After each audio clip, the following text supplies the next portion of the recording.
Order. Without objection, the chair is authorized to declare a recess at any time pursuant to Committee Rule 2, House Rule 11, Clause 2. The chairman may postpone further proceedings today on the question of approving any measure or matter or adopting an amendment for which a recorded vote is ordered. And now recognize the gentleman from Oregon to lead us in the Pledge of Allegiance. I pledge allegiance to the flag of the United States of America, and to the republic for which it stands, one nation, under God, indivisible, with liberty and justice for all.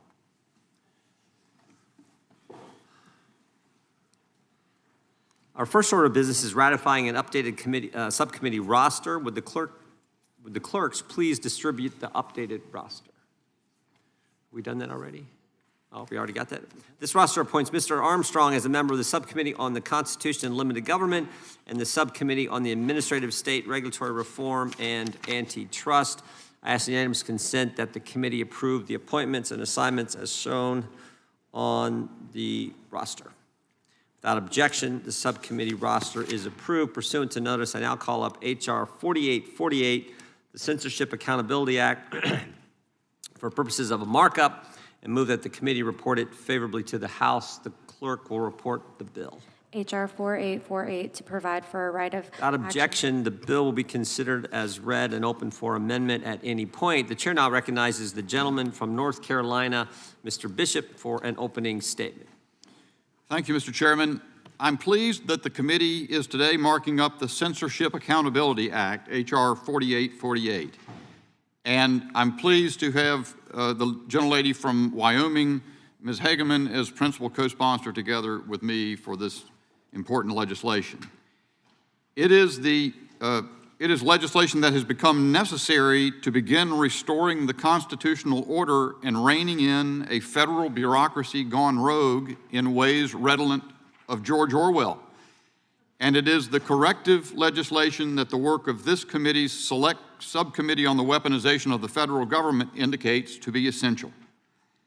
Pending before the United States Supreme Court this term is Murphy versus Missouri, called Missouri versus Biden in the courts below, offering evidence of executive branch censorship by the Biden White House, FBI, CISA, and the CDC, targeting the discourse of American citizens online, which the federal district court in that case termed the most massive attack on free speech in U.S. history.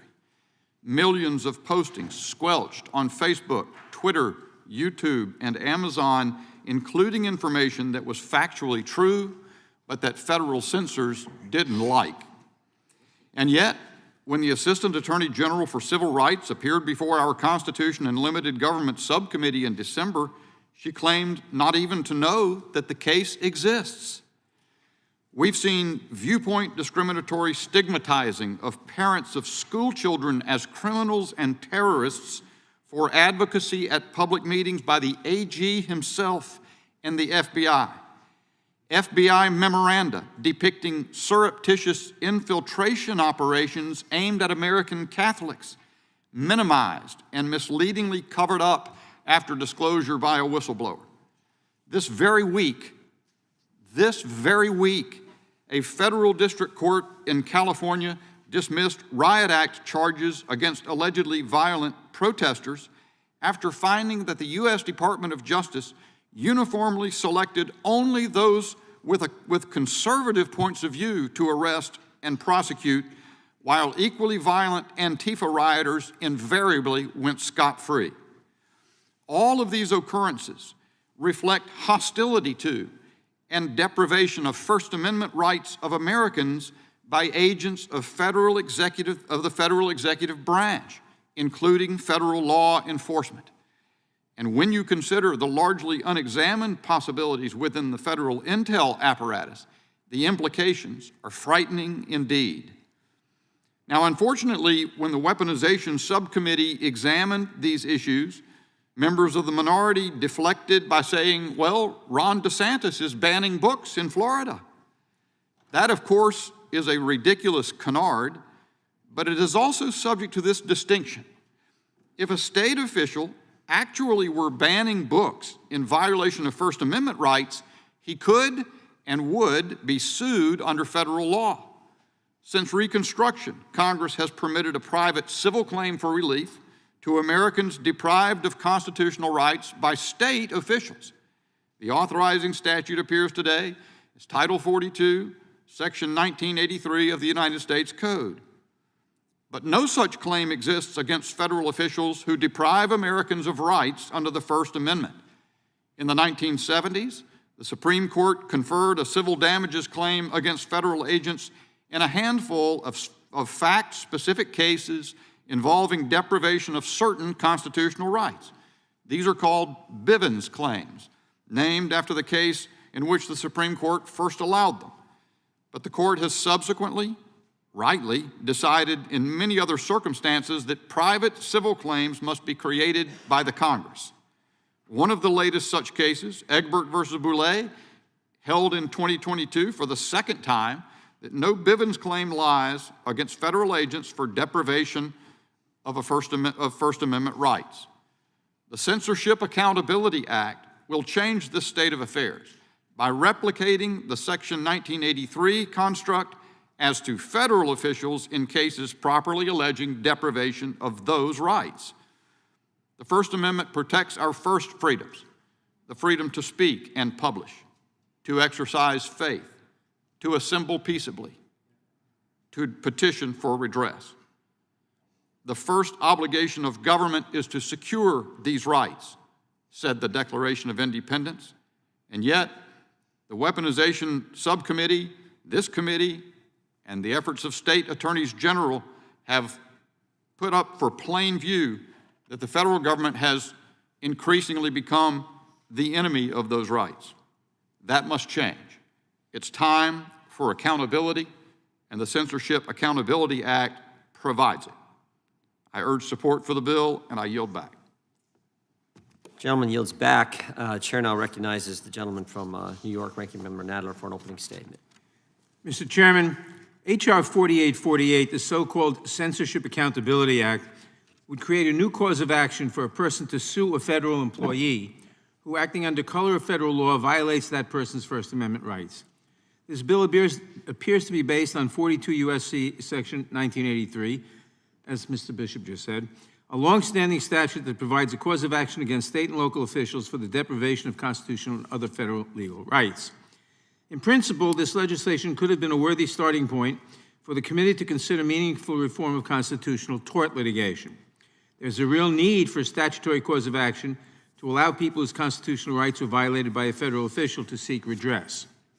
So far, the primary remedy available to such victims of constitutional violations is a judicially created one under the Bivens Doctrine, a remedy that was limited only to a few types of constitutional violations to begin with, and which has been narrowed so significantly by the Supreme Court in recent years that it is now basically on life support. Unfortunately, I cannot support this legislation in its current form, and I do not think that my concerns can be entirely addressed through an amendment. First, and perhaps foremost, it is unclear why the bill is limited in the scope to rights secured by the First Amendment, when a person's interest in remedying violations of other constitutional rights is equally strong. Additionally, and somewhat paradoxically, by referring to rights, quote, secured by the First Amendment, unquote, the bill may be broader than its drafters intended, as the First Amendment, of course, is not limited to the right to free speech, but includes other rights, like the right to the free exercise of religion. It's unclear whether this was an intentional or drafting error. If it was intentional, I again raise the question of why we should limit this remedy only to the bundle of rights secured by the First Amendment. If it was unintentional, this is an indication the bill was not carefully crafted. Relatedly, the bill's exception for lawsuits brought by federal employees against their employers or the federal government may be too broad. For example, given that the bill otherwise authorizes lawsuits for violation of rights, quote, secured by the First Amendment, unquote, this exception could be read to undermine federal employees' ability to vindicate their religious free speech, free exercise rights against the employee's federal employer. Since the bill does not expressly state that other existing remedies for religious free exercise claims by federal employees, such as those available under Title VII of the Civil Rights Act of 1964, remain, its effect on these remedies is unclear. While the foregoing issues might be addressed through an amendment, I also have deeper conceptual concerns about the bill that would require a total redrafting to fix. For example, by copying much of Section 1983's operative language, the bill would import all the federal case law interpreting the statute, and much of that case law is problematic for plaintiffs seeking to vindicate their rights. While looking to Section 1983 might be a good starting point, by replicating much of its structure and language, we may also end up reproducing, perhaps unintentionally, its limitations. There are many examples of the federal courts interpreting Section 1983's language in ways that limit the ability of plaintiffs to recover damages for constitutional violations by state and local officials. For example, following the landmark 1961 case of Monroe versus Pape, in which the Supreme Court revived Section 1983 as an important civil rights law, the court articulated the affirmative defense of qualified immunity, an entirely judicially constructed doctrine that has evolved into a significant hurdle to Section 1983 litigation. Is it the intention of the legislation's authors to permit federal employees to assert qualified immunity as a defense in a potential action under this statute as well? A more fundamental question is whether this proposal would permit an individual to sue federal employees in their official capacity and to waive the federal government's sovereign immunity for monetary damages. In Will versus Department of State Police, the Supreme Court held that Congress did not waive sovereign immunity in Section 1983 for the purpose of money damage suits against state officials in their official capacity and their state employer. Based on this bill's text, that appears to be the author's intention under this bill with respect to the federal government, as it contains no explicit waiver of the federal government's sovereign immunity. Section 1A states only the federal employee is, quote, liable to the party injured in an action at law, suit in equity, or other proposed or other proper proceeding for redress, close quote, and is defined in the term, and is defined in the bill. The term federal employee notably does not include the federal government itself, only individuals who hold positions in the government. If the bill's purpose is to hold the government accountable for so-called censorship, why would Congress permit suits against individual federal employees for money damages, but not against the federal government itself, even though hypothetically the employee is carrying out the duties of his or her federal employer?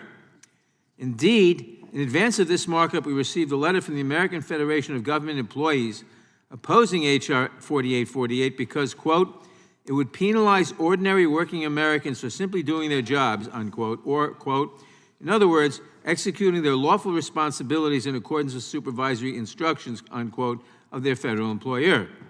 Yet notably, the bill exempts from the definition of federal employee the president and vice president, the two officials in the executive branch most responsible for setting policy and executing the law.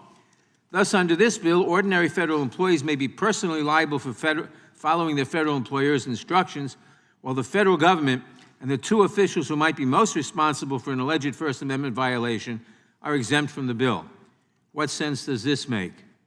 Unfortunately, we've had no opportunity to consider the merits of this legislation at a hearing, including the chance to hear from constitutional law and civil litigation experts to help members assess the bill. Had the committee done so, we might have identified or addressed these concerns. Additionally, at a hearing, we might have explored other legislative alternatives to the bill before us today, such as amending the Federal Tort Claims Act to permit suits against the federal government for constitutional violations. The committee's consideration of this legislation today is a missed opportunity. If the majority were serious about enacting a statute to provide a cause of action for victims of constitutional violations committed by federal officials, we will be happy to work with them on such an effort. Sadly, rather than using this opportunity to actually legislate, we are wasting the committee's time on yet another political stunt. This legislation is based on the false premise that officials in the Biden administration have colluded with technology companies to suppress conservative viewpoints on social media platforms. But more than a year's worth of hearings and investigations by committee Republicans has revealed no evidence of such collusion. Although I support the principle behind this bill, its sloppy drafting invites too many unanswered questions, and to potentially improve the bill may require a wholesale redrafting of it. I would urge members to oppose this legislation so that we can go back to the drawing board and work together on a bipartisan basis to develop meaningful reform on this question. Thank you, and I yield back. Chair now recognizes, without objection, all other opening statements will be included in the record. The chair now recognizes the gentleman from North Carolina for the purpose of offering an amendment in the nature of a substitute. Mr. Chairman, I have an amendment at the desk. Clerk will report the amendment. Amendment in the nature of a substitute to HR Without 4848. objection, the amendment in the nature of a substitute will be considered as read and shall be considered as base text for the purposes of the amendment. The chair now recognizes the gentleman to explain his amendment. Thank you, Mr. Chairman. The amendment merely modifies the bill's punctuation in one place. It is not intended in any way to alter the purpose or the substance of the bill. I urge support for the amendment and yield back. Gentleman yields back. The question, the gentlelady from Wyoming is recognized to speak on the amendment in the nature of a substitute. Thank you, Mr. Chairman, and I move to strike the last word. Gentlelady is recognized. Thank you, Mr. Chairman. As the co-lead of this bill, who had the pleasure of working alongside Representative Bishop in its development, I am in strong favor of this legislation. The last 3 years have been particularly eye-opening as the online censorship widely speculated to be occurring was confirmed through the Twitter files, the documents produced in Missouri versus Biden, and most notably, the oversight work of the Judiciary Committee and our select subcommittee on the weaponization of the federal government. The censorship industrial complex is entrenched in our federal agencies and even in the White House itself. It coerces, threatens, funds, and cooperates with private entities to monitor, suppress, and remove speech which does not fit its preferred political narrative. 42 U.S.C. Section 1983, which was adopted after the Civil War, affords Americans the opportunity to hold state and local government officials responsible for a breach of their rights. According to Section 1983, it states that every person who, under color of any statute, ordinance, regulation, custom, or usage of any state or territory or the District of Columbia subjects or causes to be subjected any citizen of the United States or other person within the jurisdiction thereof to the deprivation of any rights, privileges, or immunities secured by the Constitution and laws shall be liable to the party injured in an action at law, suit in equity, or other proper proceeding for redress. The discovery of the censorship industrial complex shows that it is long past time that we also create a federal right as well, especially in relation to the First Amendment. The First Amendment, as Representative Bishop explained, addresses freedom of speech, free exercise of religion, the right to peaceably assemble, and the right to petition our government for redress. But the Censorship Accountability Act is the product of Congress working as it is intended. It is informed through oversight and provides a tailored, direct solution to the issues uncovered. It is an elegant solution to the crisis that we are facing in this country with our federal government attempting to violate or violating the First Amendment rights of citizens across this great country.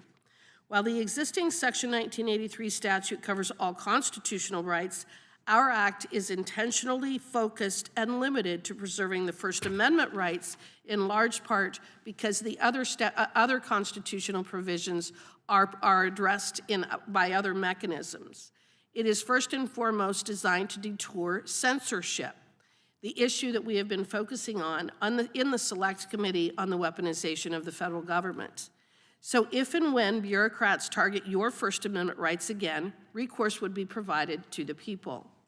The wide range of officials across the Department of Justice, Department of Homeland Security, and other government agencies involved in censorship all share one common identity. They are unelected and entirely unaccountable to the people.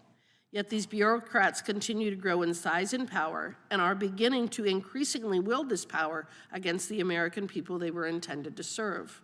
The Censorship Accountability Act finally brings accountability for violations of our First Amendment rights, the ones which are the most fundamental to our freedom. There is simply no reason federal officials are held to a lower standard than state and local officials, especially when the stakes are this high. I hope all members of this committee support this legislation. The legislative branch and the fourth branch, that being the media, uncovered this abuse, and the judicial branch has so far confirmed that the executive is violating our rights. If we can't legislate based on oversight conducted, and if we cannot hold the federal government accountable for discovery of this magnitude of governmental abuse, then whenever could we actually address these very serious issues? While the censorship uncovered today is targeted against the conservative side, tomorrow it could very well be the left. and this bill is drafted as a measure of recourse for all Americans for the preservation of their First Amendment rights. And there is no reason a single member of this committee should oppose it. I want to thank Mr. Bishop for his leadership and partnership in developing this critical legislation, and I urge all of my colleagues to support it. With that, I yield back. Gentlelady yields back. I want to thank her, Mr. Bishop, for this good piece of legislation. And who seeks? The gentleman from Maryland is recognized. I hadn't even asked yet. I appreciate that, Mr. I Chairman. knew you wanted to talk, brother. I knew. Go right ahead.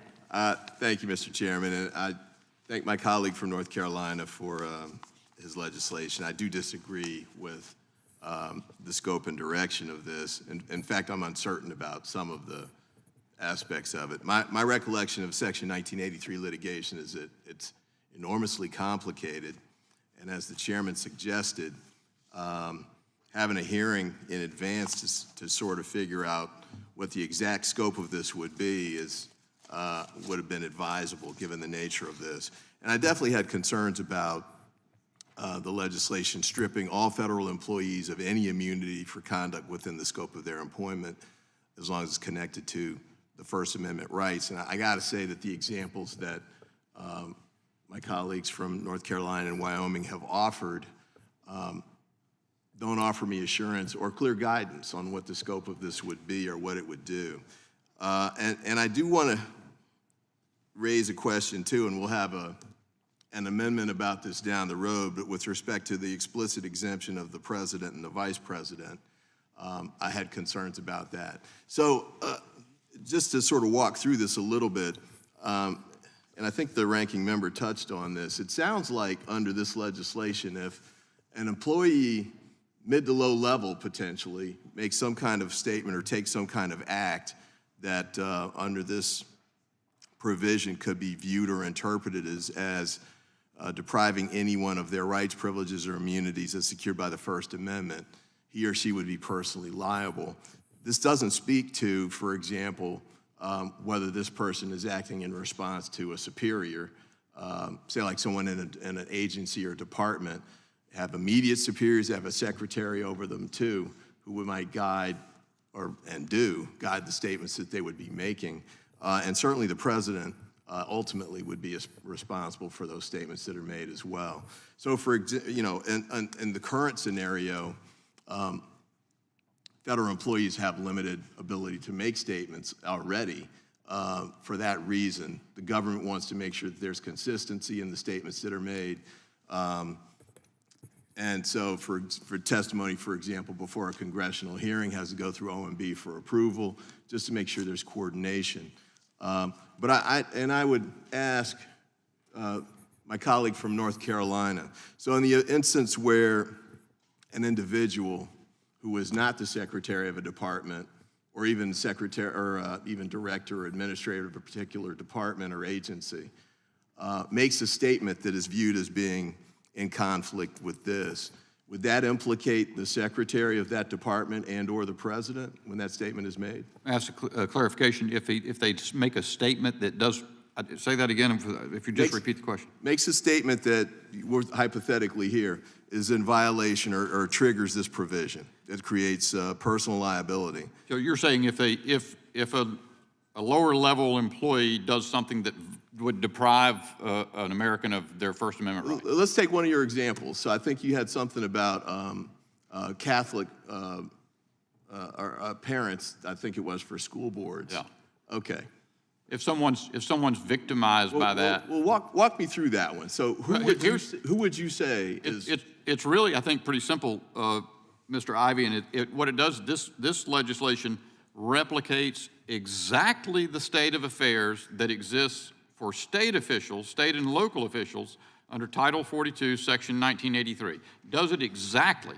Only thing it changes is if someone acts under color of federal law, as opposed to under color of state law, they would be liable. So yes, police officers who beat someone savagely, even though they're not high-ranking, are subject to liability under Section 1983. Let's stop there, because that's the example I had in mind. So for example, 1983 is used actually to go after police officers, typically when they've acted outside the scope of their employment and committed acts that are beyond what is viewed as normal policing under the circumstances. Correct. In fact, it violates the standard in their training. That's right. And so therefore, they're personally liable.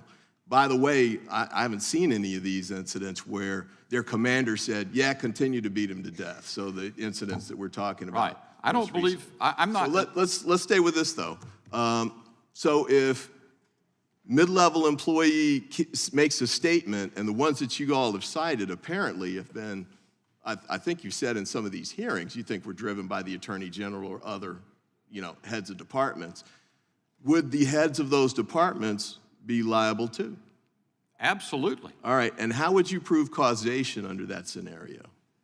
Give me a set of circumstances and I'll link it up for you. This is your hypothetical. Well, I know, I mean, Or your set of you're saying, facts. how would I prove causation without giving me a set of facts to target? I can say this, if the director of the FBI approved a policy under which the FBI embedded itself in a way that the clearly established law, that's what the protection of the qualified immunity doctrine provides that was just criticized a moment ago, instructs FBI agents to embed themselves with social media companies and to coerce them or interact with them so extensively in decisions what to do with discourse of the American people that they're taking down millions of tweets, the director of the FBI would be civilly liable under this language. I apologize. That's fine. The time of the gentleman has expired. I'll recognize the gentleman from North Carolina if he wants to go now for continued dialogue. But I'll wait and see what else develops. Unless if no one else wants to go, I'll certainly ready to. Yep. Gentleman from Virginia is recognized, Mr. Klein. Thank you, Mr. Chairman. I want to express my support for the bill. Thanks to the patrons. It's a targeted, narrow bill. When it comes to First Amendment, we could look broader, but I think the challenges are right now out there with regard to censorship in the First Amendment. So I think it's appropriate, and I want to yield the remainder of my time to the gentlelady from Wyoming. Thank you. I believe that this bill actually protects the low-level employee and focuses on the supervisor that is instructing that employee to do something that would violate a citizen's First Amendment rights, because it gives that low-level employee the ability to point to this provision and say, I cannot do X, Y, and Z because I believe that that would violate someone's freedom of speech or someone's free exercise of their religion or their ability to peaceably assemble. And I will give you an example of what I mean by that. During the course of the weaponization hearings that we've had the FBI admit, this isn't speculation, this is not some conspiracy theory. We had the head of the FBI admit that the memo that was issued about surveilling conservative Catholics was wrong. The head of the FBI actually said that violated their First Amendment rights. The people who were being surveilled, the conservative Catholics who were being surveilled by the FBI, and by the way, it was not just one field office, it was throughout the country.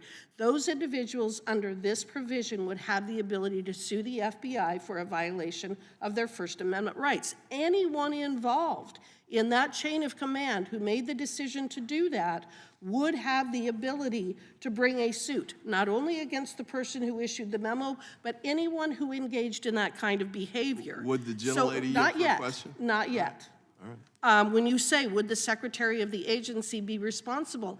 Absolutely, that is the intent of this act. This isn't to go after some person that is at the very lowest end of the rung. This is actually to fundamentally change the mentality of these agencies who have the ability to use their power to prevent people from engaging in speech, from being able to freely exercise their religion. So it is intended to go after the supervisor. It is a philosophical view of those of us who drafted this, that we do not believe that the federal government or these agencies from top to bottom should be engaging in censorship. Another example was when we had Mr. Mayorkas testify in front of us. I put up on the screen the pyramid that came out of the university that was receiving federal funds, likening conservative Republicans to Nazis. And the Secretary of the Department of Homeland Security said that was absolutely wrong. That was absolutely wrong. That violated the First Amendment. Yet the people who are harmed by that have no recourse at this point in time to challenge that kind of behavior. This is narrowly focused to the First Amendment because we are specifically addressing what has been uncovered and learned during the course of our weaponization hearings. Will the gentlelady yield? Yes. I'm gonna jump in here since it's my time. Oh, I apologize. And the gentleman from North Carolina has asked for my time. So if the gentlelady's done, I yield back. I'm going to reclaim and yield to the gentleman from North Carolina. if he And wants I'll to be yield. very short, I think, leaving time for you, Mr. Ivey, but I would just echo what the gentlelady from Wyoming was saying in terms of a lower official that's serving someone, the president or whatever. There is no good German soldier defense under American law. If what you're doing is against clearly established law, you may not carry that out. In fact, it's been celebrated by Democrats that people, I think they exceeded the doing of this, but there are people inside the Trump administration who resisted President Trump's instructions, and folks, have lauded that. So I don't know why that would be of concern for anyone. And with that, I yield back to the gentleman from Virginia and the remainder of his time. And if the gentleman from Maryland has a question, go ahead. I appreciate it. Well, if you want the person who's ultimately responsible and in control, why not include the president? I'd be glad to speak to that. I'll yield to the gentleman. And I think it's easy to do, mainly because Joe Biden oversaw the White House that was engaging with social media companies in these acerbic communications, instructing them to take things down. I decided that I didn't actually insert that in the language, but I thought it was wise to do so that it wouldn't appear to be targeting Joe Biden in a political manner, number one. Number two, it would beg constitutional issues of immunity, which are now actually before our courts, if you attempted to include the president and the vice president. My biggest concern is that this kind of conduct is going on in law enforcement agencies by supposedly career officials, and they act like it's normal stuff. That's very dangerous. Yield. Gentleman from Virginia yields back. The gentlelady from North Carolina is recognized. Thank you, Mr. Chairman. I want to yield my time to the gentleman from Maryland. I thank the gentlelady. Here's my thought, though, on that point. If you're ultimate, and to be candid, the things that you all have said in the hearings here in Judiciary and in Homeland Security have frequently pointed to either the Attorney General in this committee, the Secretary of Homeland Security and the Homeland Security Committee, and in both instances, the President. And so if you're really worried about, and the topics that you've raised and the examples you've given frequently go to policies directed from the top. I don't agree with your interpretation of, for example, these were efforts to undermine the First Amendment, for example. If the FBI director, when I heard him talking, said, I don't think he said something about their First Amendment rights. He said it wasn't an appropriate investigation for them to pursue. Maybe their Fourth or Fifth Amendment rights, although nothing was seized and nobody was arrested that I can recall him talking about. But let's set that to the side for the moment. If ultimately you're interested in policies that are directed by an administration that you think are infringing on somebody's First Amendment rights, especially if they're coming from the top, I think you have to include the president in order to get to it. Because the point that you made to the gentlelady from Wyoming, if somebody wants to push back and say, you know what, I'd love to do that, but I can't because it would give me personal liability exposure. Well, Secretary and cabinet level officials might need to have that too. And the gentleman from North Carolina mentioned the pushback from during the Trump administration from some of his cabinet officials.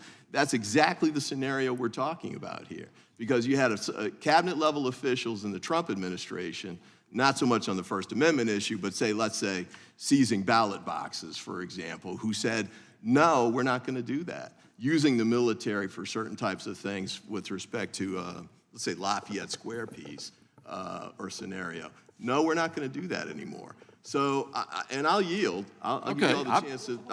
I'm glad. I'm sorry. It's your time. North Carolina. My colleague from North Carolina's time, sorry. Okay, here's what I'd say. If someone's concern is that the president and vice president are excluded, then someone could offer an amendment to change that, and I might smile upon that amendment. I don't know what others would say. But whatever should happen with respect to such an amendment, the perfect is not the enemy of the good. If you can cover the abuses from every other federal agent, leaving on the side only the president and vice president, I don't know why you wouldn't do it, particularly because Democrats on this committee have, in the Bivens Act of 2020, Mr. Johnson of Georgia, Mr. Raskin, formerly certainly a celebrated member of this committee, proposed to do much of the same, they actually broadly, to do the same thing. The Bivens Act of 2021, Mr. Johnson again, Mr. Raskin, Ms. Norton, Ms. Schakowsky, Ms. Scanlon, Ms. Ocasio-Cortez, Ms. Jackson-Lee, also a member of this committee, Mr. Jones, Ms. Jones, Mr. Liu, Tlaib, Carson, Lee of California, all proposed to do something broader than this to 1983. And they proposed to do it, notwithstanding the objections of the ranking member to this language about it's not carefully drafted and so forth. Here's how they proposed to do it. To add to Section 1983 this phrase, or the United States. That's the only thing they would have changed. And so for every deprivation of rights by any agent of the United States, they would be included, they would be liable. Now, you could say the same thing here. You could do that, or you could proceed in a more cautious way and say, let's do it as to the rights under the First Amendment. Why do I think that's appropriate? Because those are the rights that we're seeing evidence of being attacked by federal employees, agents. Now, you may have a different view of that, and I understand that you... I'd like to reclaim my time just for... Just put your mic, we delay, hit the microphone. Mr. Chairman, I'd like to reclaim my time just so that Mr. Ivey can respond. Sure. Thank you. I would have loved to have had a hearing where we could have compared and contrasted the two. I mean, the one thing that jumped off the page to me, and I mentioned this a moment ago, was that you're stripping all immunity for conduct, even though it's done within the scope of the employment. And as I recall, I'm not a civil rights or 1983 expert, but that included conduct that was done that exceeded the scope of the employment in one way or another. So, for example, the police example, yeah, they might be on duty, but if they're doing acts that deprive the individual of his constitutional rights by, say, beating him or shooting and killing him, even though that wasn't justified under the circumstances, based on the expert testimony that you have to provide in these kinds of trials, these are the rules that are in their code of conduct within the police department, and this is the way police act. And especially if you have additional officers on the scene who are like, whoa, we didn't pull our gun and shoot this guy. What are you doing? Okay, I apologize again for That's fine, that's fine. It's a healthy debate. The gentleman from Wisconsin, Mr. Tiffany, is recognized. Yeah, thank you, Mr. Chairman. I think there's a good reason for the president and the vice president not to be in on this because they're elected officials. The people of the United States of America get to pass judgment every 4 years in regards to their conduct and their actions. In fact, I'd probably have an objection if the president and the vice president were included in this. I think a very good example of the value of this bill before us is a gentleman, Andy Slavitt, who was working in the White House and actively worked with the social media companies to shut down COVID, anyone who was dissenting in regards to COVID. And in fact, there are cases moving through the courts currently in regards to that. So, yeah, I don't think the president and vice president should be included in this, and I fully support this bill, Mr. Chairman. Would the gentleman yield? Would the gentleman yield? I'll yield to the gentle lady in Wyoming, from Wyoming. Just very briefly, Take some time to I come to actually have tried quite a few cases under 42 USC Section 1983. And it does not only apply in a circumstance where someone is acting outside the scope of their employment. In fact, it is because they are acting within the scope of their employment that they are held liable under Section 1983. So number one, that I think it's very important to understand that. And I actually believe part of the reason that this bill is as elegant as it is because there is an entire, there is an entirety of case law that has been developed over the last 100+ years as to how Section 1983 is to be implemented. Are Section 1983 cases difficult? Yes, they can be. But they also are absolutely winnable under certain circumstances and if you can establish the facts. So I am actually really stunned that anyone on the other side would be opposed to a piece of legislation that is crafted to mirror the language of Section 1983 that holds state and local officials accountable for violating constitutional rights, and that anyone on the other side would oppose also holding federal officials equally accountable for violating, in this case, just the First Amendment rights that we have.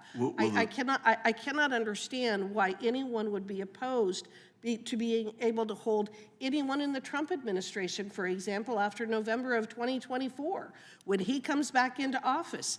This statute Perish would the be thought. this statute would be in place to be able to hold those folks accountable if there is a First Amendment Will the gentlelady yield for a violation. moment? It is not my time to lead. the gentleman yield? It is Mr. Tiffany. I yield Mr. back to Tiffany Mr. yield? Tiffany. I think he's yielding. I want, I'm okay if you don't want to yield. okay, I will yield to Mr. Ivy for a, I'll get you.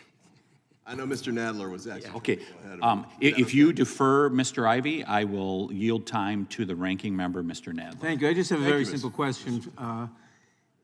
The president, let's assume under your bill, under this bill, the president were to order official A to do something illegal and to violate someone's rights, and he did so.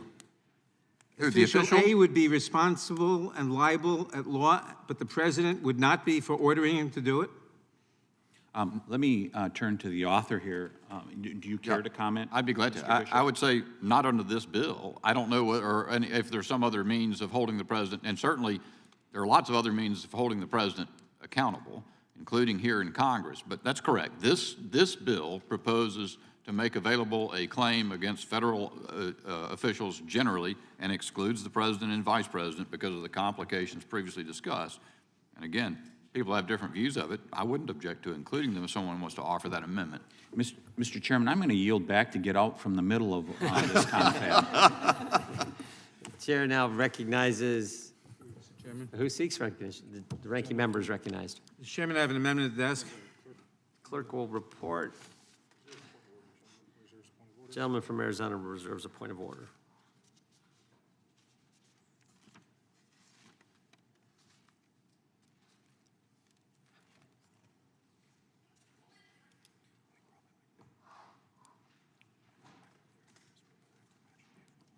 Are we getting the, Amendment to the amendment in the nature of a substitute to H.R. 4848 offered by Mr. Nadler. without objection, the amendment will be considered as read. The gentleman from, clerk will distribute the amendment, and then the gentleman from New York is recognized to explain his amendment.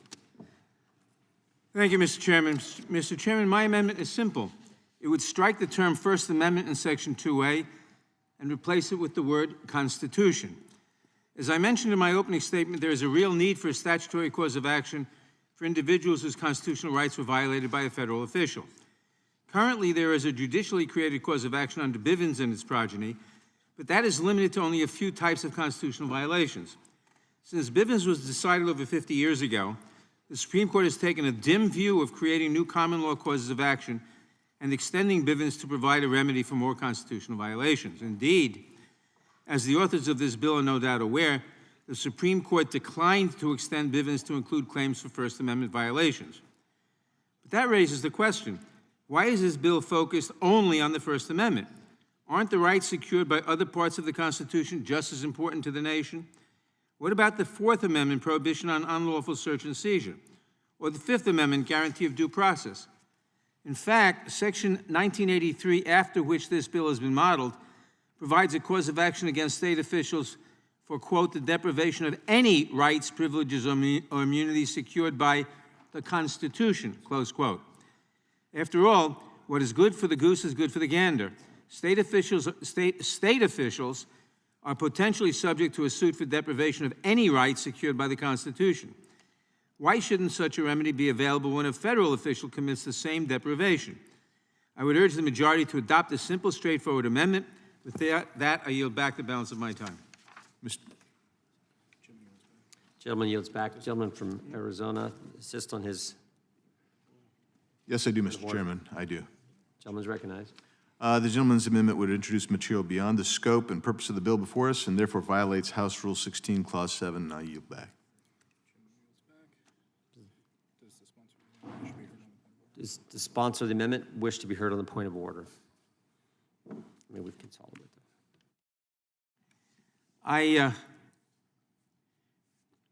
I think that it is clear that if we're talking about the First Amendment, the Constitution should also, the rest of the Constitution should be protected, and that's all I'll say. And that's why we should go back, and if this amendment is in fact out of order, we should go back, we should have a hearing anyway and redraft the bill to cover all these problems. I yield back. I'm prepared to rule on the gentleman's amendment. It does not satisfy the subject matter and fundamental purpose test. Therefore, it is not germane and is out of order. Who seeks recognition? Gentleman from North Carolina is recognized. Thank you, Mr. Chairman. I seek to strike the last word, I guess. Actually, I'm going to recognize myself and yield to the gentleman from North Carolina. Thank you, Mr. Chairman. I would say, although the amendment's out of order, but I think in terms of the couple of the points that have been raised, let me just address one more time. Mr. Ivey's expressed concerns that there could be some unanticipated ways that things would not be handled, or the courts would have to go doing something really totally new. And Ms. Hageman has addressed this pretty thoroughly. The reason to track the language of 1983 is Section 1983 is to make sure that all of the thousands of cases against state officials that have come along and been decided by our courts and established judicial doctrines like qualified immunity that protect the administration of law and only impose liability upon people who are violating clearly established law, is exactly the reason to duplicate that with respect to this when we're opening this to federal officials. And the reason to, I mean, I understand someone can always take a bill and go farther than it goes, but I don't understand that as a basis for objecting. In fact, I would think that members who have advocated for doing it with respect to all constitutional rights would certainly embrace this opportunity to do a test case for federal officials. And as for me, I mean, the reason we're doing it is because that's where the problem is. The First Amendment rights are the ones that, to me, the evidence that we've uncovered in our investigative processes indicates are being trampled by federal officials. The last time Democrats used iron partisan control of law enforcement and prosecutors and judges and jury pools to punish the innocent and execute the unjust, they did it with state officials in the Deep South. Congress responded with Section 1983, originally enacted as the Ku Klux Klan Act. And now the tool Democrats are using, in my belief, is federal agents and agencies. If that is an unfounded belief, then people can bring actions and they'll be dismissed out of hand because they won't be able to demonstrate or allege violations of clearly established law with respect to First Amendment rights. If on the other hand that is occurring, then again, those who've advocated the Bivens Acts in previous and want to do this, as Mr. Nadler suggested, for every constitutional right will have the camel's nose under the tent. You'll have established that it works, and it works well for federal officials, and it was a good idea, and then someone can broaden it later. I can't think of any reason for someone to object to it's what they all call a half a loaf, right? So it'd be a great bipartisan exercise. Would the gentleman yield for a question? I will. It's not my time to yield, but I would. I yield. All right. I appreciate the gentleman's comment on expanding it, and I certainly would be all in favor of expanding, dealing with the qualified amendment issues, and we could address that, especially to the extent it dealt with police conduct under the 4th, 5th, 6th Amendment, for example. And I do think that, and I don't know if the gentleman's open to, a friendly amendment, but that would certainly be one that I would support. As far as having the camel's nose under the tent, we already do. I mean, the Bivens legislation, and the body of law that the colleague from Wyoming mentioned a few moments ago is extensive and I think shows really clearly that it doesn't go far enough with respect to law enforcement excessive force cases, for example, based on Supreme Court rulings in the recent times. So I would certainly request that the other side consider accepting the ranking member's amendment or something like it, so we can broaden it and address it in that way. And I've just, in one last quick point, your point about the president, vice president language is an amendment that's coming after we deal with this, when I'll be offering that shortly. And then lastly, with respect to the gentlelady from Wyoming, I would just say I take your point about the scope of employment. I didn't mean, though, while he's on duty. I just meant beyond the scope of what he's authorized to do as a police officer. And with that, I yield back. And I thank the gentleman for the time. Remaining time is to the gentlelady from Wyoming. Just very quickly, many of the other rights that you're talking about, such as the right to due process and equal protection, we already have the ability to bring actions related to those against federal actors. So that's another reason why we focused on the First Amendment, because as you keep referring to the Bivens action, there is a Fourth Amendment ability to sue the federal government for violating the Fourth Amendment or the Fifth Amendment. So we have those in place, the Sixth Amendment, the Eighth Amendment. It is only the First Amendment that has kind of been left out in the cold in terms of the case law as to a person's ability to sue a federal employee or federal actor for violating freedom of speech, freedom of religion, freedom of assembly, and those sorts of things. So that's another reason why we are focusing specifically on the First Amendment, because that's the one where we do not have the ability to bring a cause of action right now. And with that, I yield back. Gentlelady yields back. Who seeks recognition? Gentleman from Maryland is your amendment ready, Mr. Ivey? Call if I've been recognized yet for this for this round. Why, I was going to recognize you for your amendment. I thought you said you had an amendment I coming. do, but are we done with the previous amendment that's been? That was not germane. Okay. That was not Then germane. I have an amendment at the desk. Thank you, Mr. Gentleman is recognized for amendment. The clerk will report. Reserved point of order. Gentleman from North Carolina reserves a point of order. Amendment to the amendment in the nature of a substitute. Without objection, the amendment will be considered as read. The gentleman from Maryland is recognized on his amendment, which I think is about the president and the vice president. Thank you, Mr. Chairman.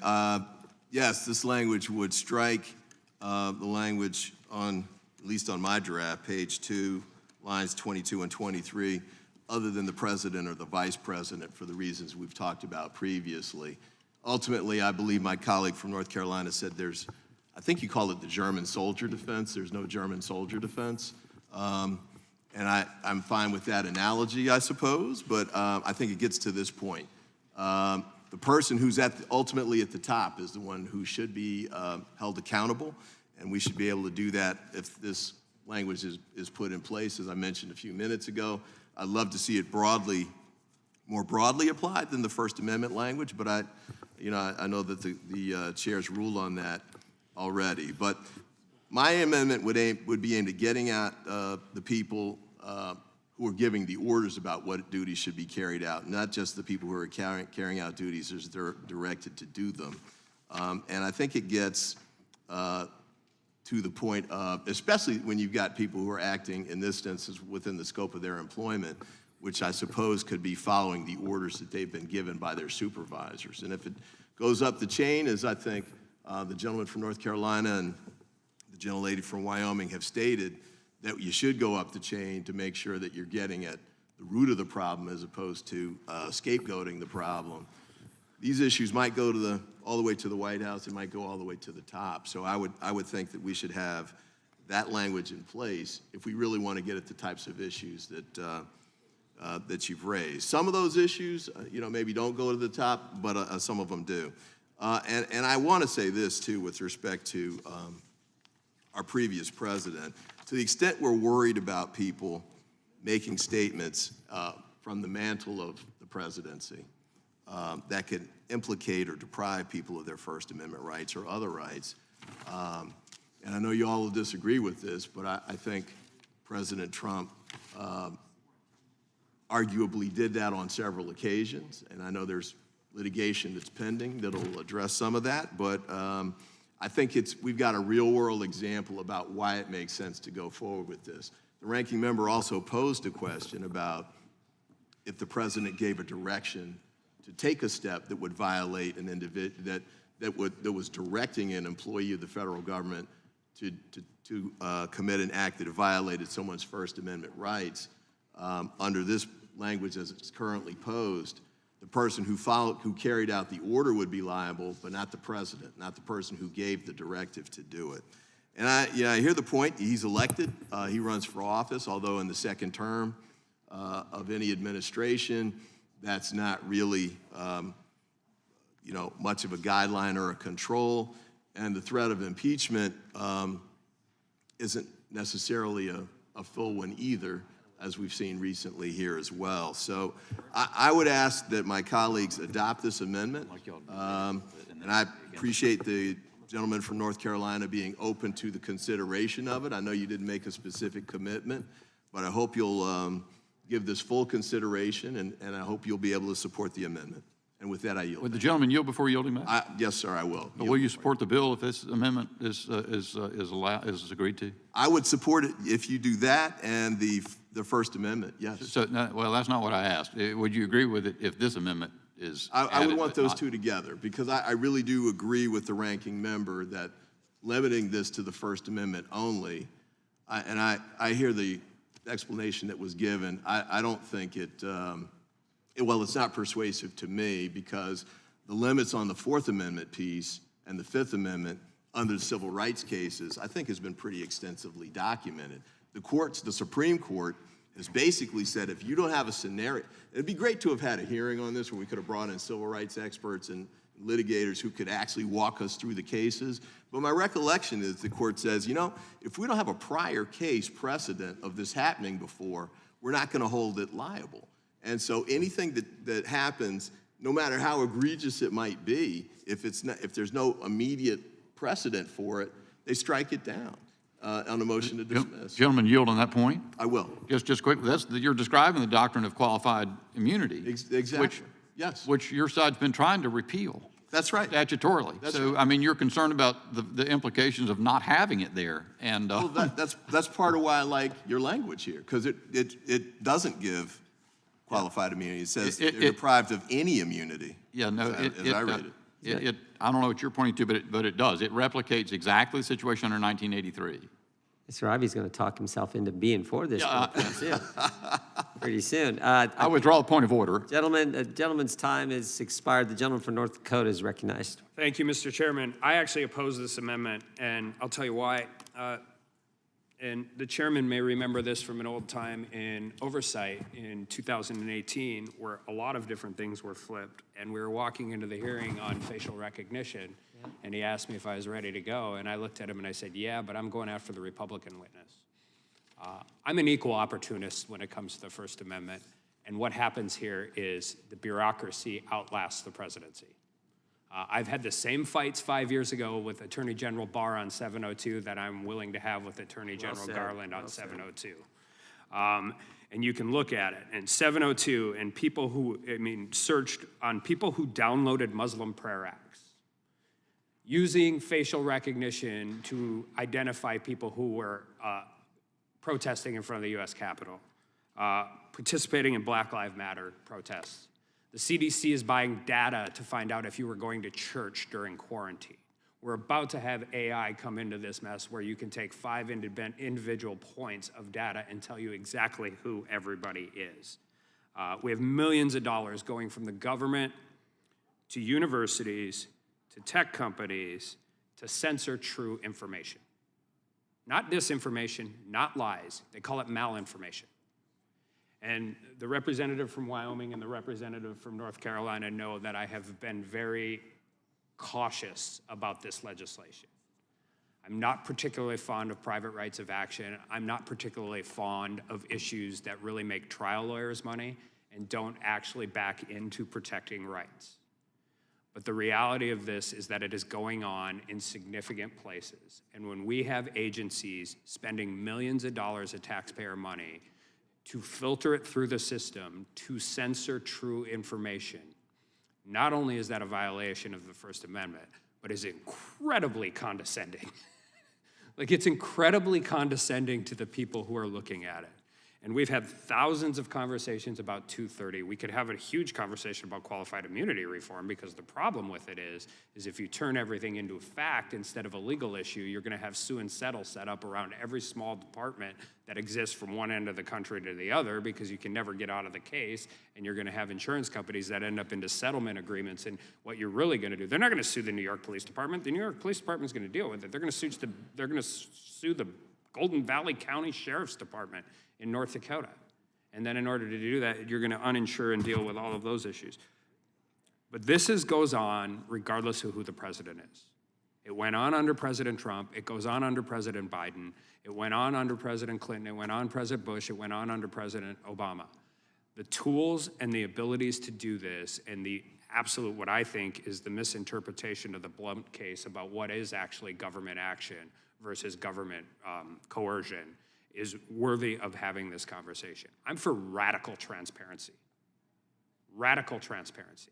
And this is the best way I can see that we get to it, because it's happening every day. Combined with privacy in the digital age, these are the two biggest questions that face our country as we move forward.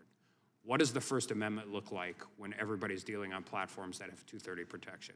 What does privacy look like when we have third-party data collection and AI that can run that data in an immediate basis? And then I would just say this on the Fourth Amendment and the Fifth Amendment, because I am not a 1983 action expert, but the remedies of the Fourth Amendment and the Fifth Amendment exist, because when you end up in these places, and you can talk civil versus criminal, but I get to challenge the Fourth Amendment.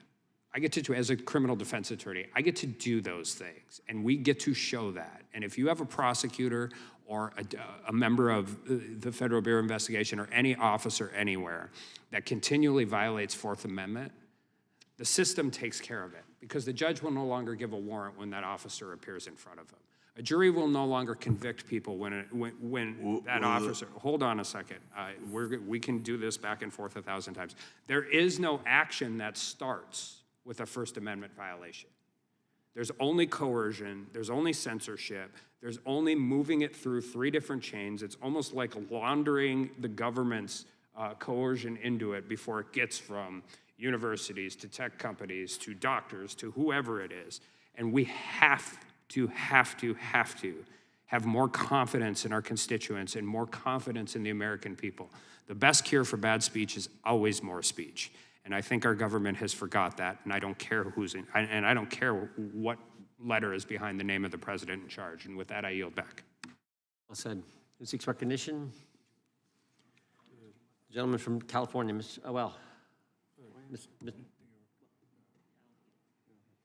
gentleman from California, Mr. McClintock. Well, I just want to add to add to Mr. Armstrong's very solid arguments. There's a reason freedom of speech is enshrined in the very First Amendment to the Constitution. It's because it's the foundational freedom upon which our democracy is built. There's only one way to tell truth from lies, or good from evil, or wisdom from folly, and that's to put the two side by side and trust the American people to know the difference. And that requires that every citizen has the unfettered right to express their opinions, assert their view of the facts without fear of censorship or punishment. Now, that doesn't mean their opinions can't be denounced vigorously in the strongest possible terms by others, but it means that this free exchange of viewpoints is essential to assure that the good and the true and the wise rises to the top. And it's exactly this freedom that is now under such profound attack in our time. It began with the IRS persecuting Tea Party members, which had a chilling effect on the participation of so many citizens in the political process. I know of some today who stay as far away from politics as they can because they're scared to death of being put through an audit based upon their viewpoints. And this administration is proliferated into the abuse of the FBI and the Department of Justice. It's manifest in targeting parents who are protesting school policies, protesting election procedures, and expressing their religious viewpoints. It's extended to suppressing viewpoints over absolutely vital public questions, such as the shutdowns during COVID and the origins of COVID itself. And it turns out that those viewpoints that were systematically suppressed were the factually correct positions. It extended to interference in several presidential elections now, including the open debate over the contents and authenticity of Hunter Biden's laptop, which polls tell us played a decisive role in the outcome of the 2020 presidential election. This is absolutely fatal to a democracy. When the Democrats say our democracy is under attack, they're absolutely right. It's under attack by them. It's the attack that they have waged on every person's freedom of speech that strikes at the heart of democracy because it interferes with the process that guides a democracy. You know, for every right, there's got to be a remedy. Freedom of speech is the most fundamental right of our democracy, and it is under unprecedented attack, and every citizen deserves a remedy to defend their right, and this bill gives it to them. Well said. Yield back. Gentleman yields back. I think the question is we're on the gentleman's amendment from, the gentleman from North Carolina. Just briefly, Mr. Chairman, having listened to the debate, I don't believe agreeing to this amendment would enhance the prospects for the bill. I think it would, in fact, go the other way because people would be concerned about the presidency and the vice presidency. I just don't think it adds anything, and certainly not when the proponents of it are saying that they don't intend to support the bill anyway, unless it's a totally different bill, which is outside which is beyond the scope of the hearing. And so I'll oppose the amendment. Would the gentleman yield? I will. That's not what I said. You know, I'll claim my time back. What you said was, because I asked you directly, if I supported this amendment and it were agreed to, would you support the bill? And you said no, not unless it also included the all other, not just First Amendment subject matter, but all constitutional rights, which the chairman's already ruled was out of order because it expands the scope of the bill as drafted. May I be heard? I'll yield to you, but I'm not going to disagree. Well, go ahead. Yes, sir. I mean.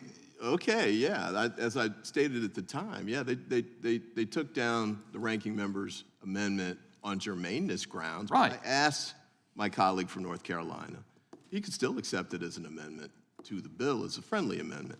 And with respect to the vice president and president piece, I appreciate the eloquent statements about the importance of the First Amendment and the free market of ideas. I share all of those. But this is actually not in contradiction to that. In fact, neither of these amendments would be in contradiction to that. They would actually support the concerns that you let me reclaim, you're well beyond the scope of what you asked to respond to. And let me just use the rest of the time available to say, the gentleman, I certainly associate myself with the context, historical context added, and the eloquent comments by the gentleman from California. They actually, at a very much deeper level, indicated to me just how far we've seen this go back. I've heard the chairman tell stories in private about what it was like to be here when the scandal broke of Lois, what's her name again? Lerner, and the targeting of conservatives because they were conservatives, and there was never any accountability for it. She came in and you saw the recalcitrant commissioner of the IRS thumbing his nose at Congress over a period of time. And it's sort of got a ragtag bunch in Congress trying to ferret these things out and present them to the American people, but they've gone on and on and on. And anybody who has been in favor of applying 1983 to all federal officers under these multiple Bivens Acts multiple times, who wouldn't say, I'm going to quibble over and I'm not going to support this bill because it doesn't, because it only addresses the most important rights we have, those secured by the First Amendment of the Constitution. Well, we'll let you stand on your hypocrisy. Gentlemen, yes, I yield to the chairman. I was just going to add, it's not just conservatives who've been targeted as well. That's what we need to keep in mind. I think the gentleman from North Dakota pointed this out. The gentleman from California outlined it so well. But it's been folks in Black Lives Matter. It's been all kinds of people who've been censored and targeted. We want the First Amendment to be the First Amendment, and the only way you protect the right, as Mr. McClintock said, is to have that remedy. That's what this bill does on the most important liberties we have, the ones articulated in the First Amendment to the Constitution. I yield back. Absolutely right. And to echo the point made from the gentleman from North Dakota, in this particular situation, you're not going to see a criminal proceeding at hand which can be defended on the predicate that there's a violation of other federal constitutional rights like the Fourth Amendment and the Sixth Amendment. Here, you're just going to have federal officials, usually acting furtively and secretively, like Lois Lerner, like the FBI Foreign Influence Task Force, engaged in this, and you see the result of it obtained, and millions of Americans, not just the people that posted, by the way, millions of Americans, including those millions of Americans who had the millions upon millions of Americans who had their right to receive information impaired in violation of the First Amendment. All of that needs to be responded to. And anyone who would say, well, I'm going to sit around and wait for my bill, that says a lot. And so I think it's unnecessary. It's a great bill, clearer now that I've heard smarter people than me address it. I yield back. Gentleman yields back. Gentlelady from Wyoming is recognized. Just very quickly, this bill is not a politicized bill. This is specific to the First Amendment and protecting all of those rights, whether you are a Republican or a Democrat, left or right. This applies to everyone. In terms of adding the president and the vice president, I think that we have seen the weaponization of the courts for political reasons against a former president. And I think that if you were to add president and vice president to this bill, it would be used to cripple all future presidencies. And I think that that's very clear by the fact, Mr. Ivey, that you continue to focus on the statements of an individual in a position of power rather than on the effort or the action of depriving someone of their First Amendment rights. So I'm not focusing on the statement of a politician who may stand up on a stage and make a hyperbolic statement. What I'm worried about is the universities prohibiting students from speaking because they have a disfavored position. It's not about the statement of the president or the vice president. It is about the action of the bureaucrats and the unelected individuals who are depriving people of their First Amendment rights. That's what this bill is directed to. And I don't have any further time, and I well, you do, but would you yield the?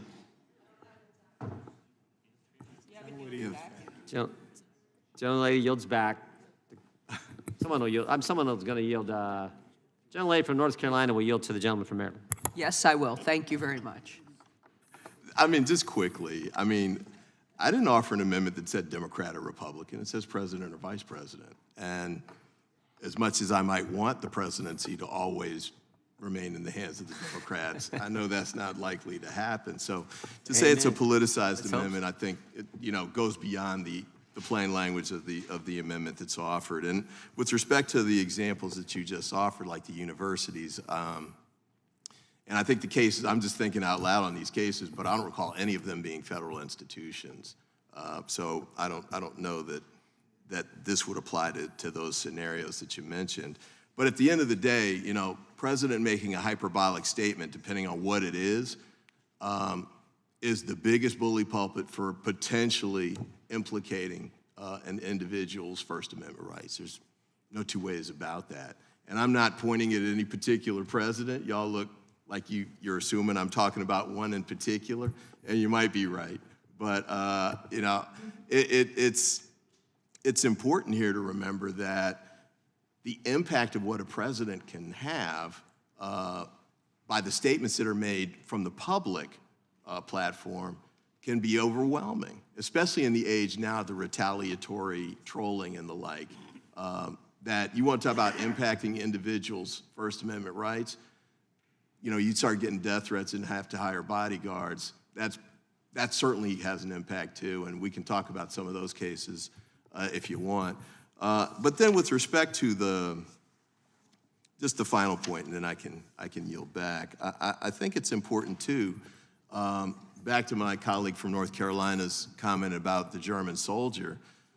This wouldn't just implicate public statements. This would implicate, as someone said, the furtive discussion where the president gives a backroom order directing someone to take a step that would, under the provisions of this amendment, deprive someone of their First Amendment rights. So I hear your arguments. I don't think they're actually applicable to the amendment that I offered, and I continue to encourage my colleagues to support this. And with that, I yield back to the gentlelady from North Carolina. Mr. Chairman, I yield back. Gentlelady yields back. The question occurs on the amendment from the gentleman from Maryland. All those in favor say aye. Those opposed, no. No. Opinion of the chair, the noes have it. For a recorded vote? The gentleman asked for a recorded vote. The clerk will call the roll. Mr. Jordan? No. Mr. Jordan votes no. Mr. Issa? Mr. Buck? Mr. Gates? Mr. Biggs? Mr. Biggs votes no. Mr. McClintock? Mr. McClintock votes no. Mr. Tiffany? Mr. Tiffany votes no. Mr. Massey? Mr. Massey votes no. Mr. Roy? Mr. Bishop? Mr. Bishop votes no. Ms. Sparts? Ms. Sparts votes no. Mr. Fitzgerald? Mr. Benz? Mr. Benz votes no. Mr. Klein? Mr. Armstrong? Mr. Gooden? Mr. Van Drew?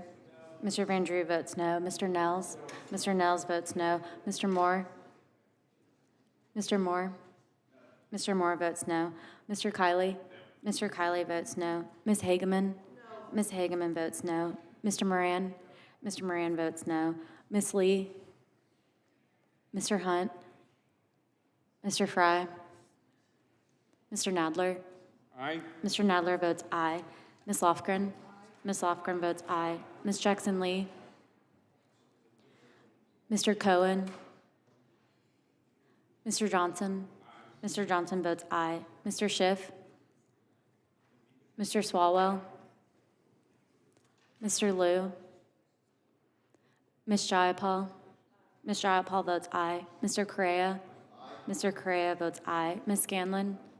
Ms. Scanlon votes aye. Mr. Neguse? Ms. McBath? Ms. McBath votes aye. Ms. Dean? Ms. Escobar? Ms. Ross? Ms. Ross votes aye. Ms. Bush? Mr. Ivy? Aye. Mr. Ivy votes aye. Ms. Ballant? Ms. Ballant votes aye. Mr. Issa, you're not recorded. Mr. Issa votes no. Mr. Klein votes no.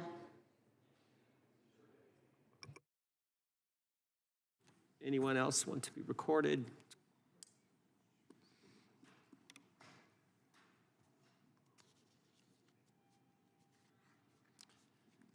Clerk report.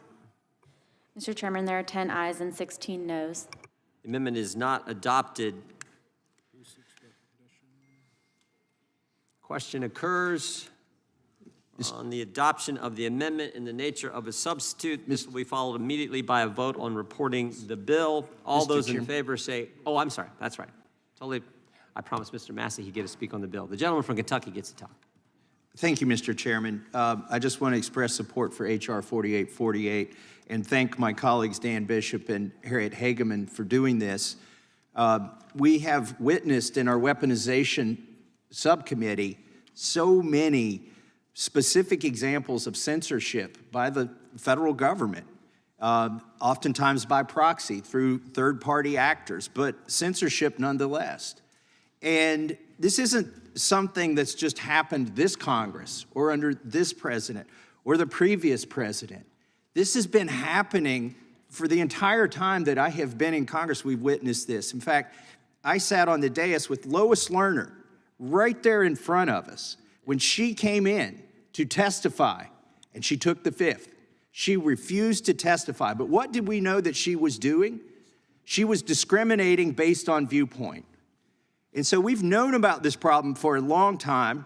We've exposed it thanks to the Twitter files and many other things that we've witnessed in the Judiciary Committee and the Weaponization Committee. And what I hear from my constituents is, what are you going to do about it? You have these hearings and nothing ever comes out of it. Well, this is what we're doing about it. We are passing a law that gives American citizens a right of action against federal employees for violation of their First Amendment. It is long overdue. I hope this will pass on a bipartisan vote, because this is not a partisan issue. As the chairman has pointed out, it's not just Tea Party groups that have been censored for years. It's Black Lives Matter, it's on the left, and it's on the right. The censorship is happening. And the problem is, every person in the government who's done this for the last decade has got off scot-free. Nothing has come about it.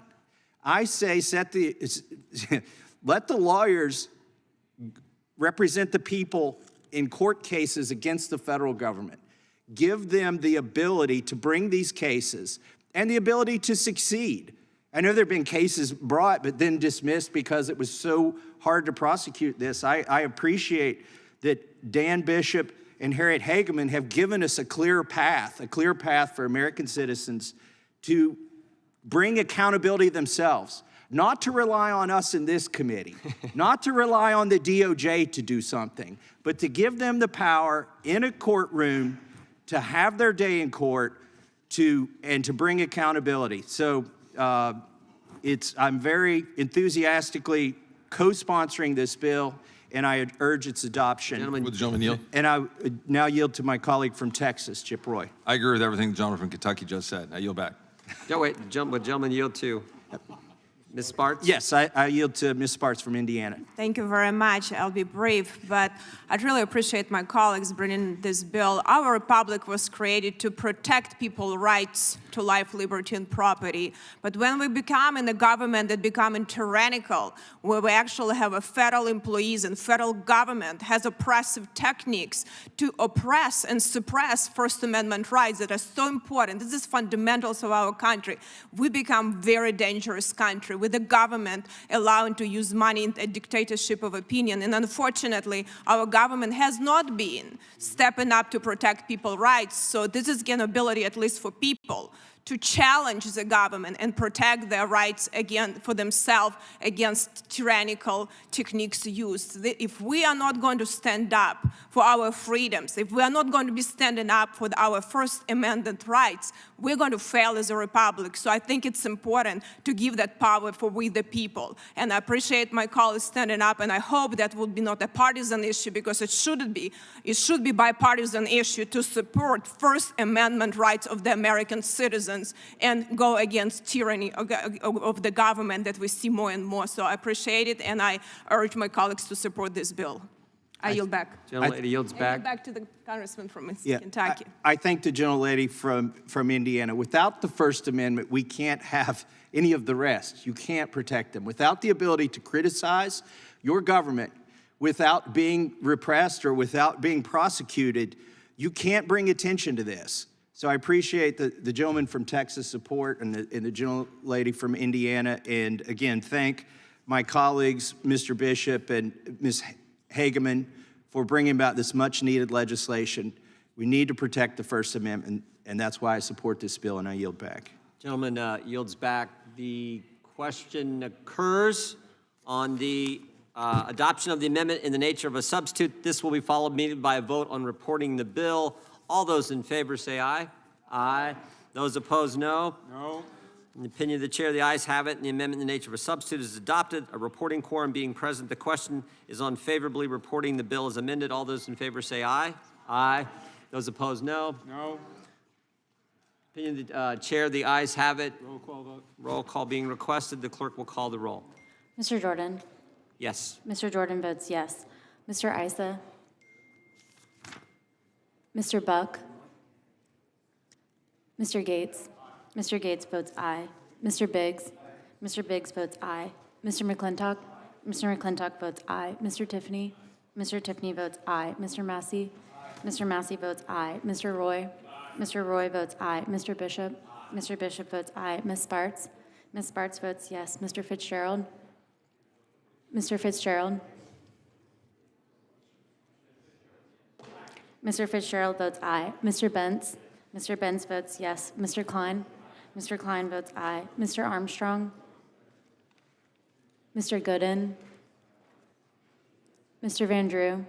Mr. Van Drew votes yes. Mr. Nels? Mr. Nels votes yes. Mr. Moore?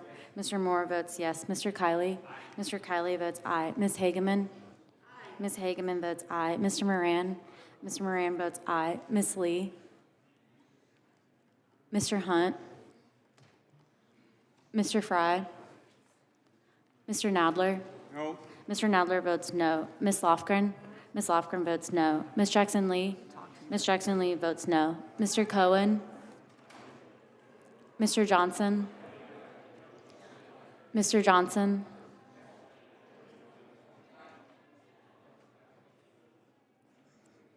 Mr. Johnson. Mr. Johnson votes no. Mr. Schiff, Mr. Swalwell, Mr. Liu, Ms. Jayapal. Ms. Jayapal votes no. Mr. Correa votes no. Ms. Scanlon votes no. Mr. Nagoose, Ms. McBath votes no. Ms. Dean, Ms. Escobar, Ms. Ross votes no. Ms. Bush, Mr. Ivy. No. Mr. Ivy votes no. Ms. Ballant votes no. Mr. Issa votes aye.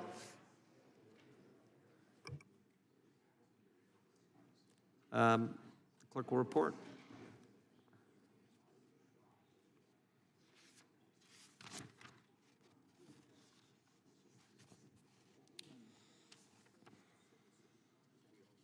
Mr. Chairman, there are 19 ayes and 11 noes. The ayes have it, and the bill is ordered to be reported favorably to the House. Members will have 2 days to submit views. Without objection, the bill will be reported as a single amendment in the nature of a substitute incorporating all adopted amendments, and staff is authorized to make technical and conforming changes.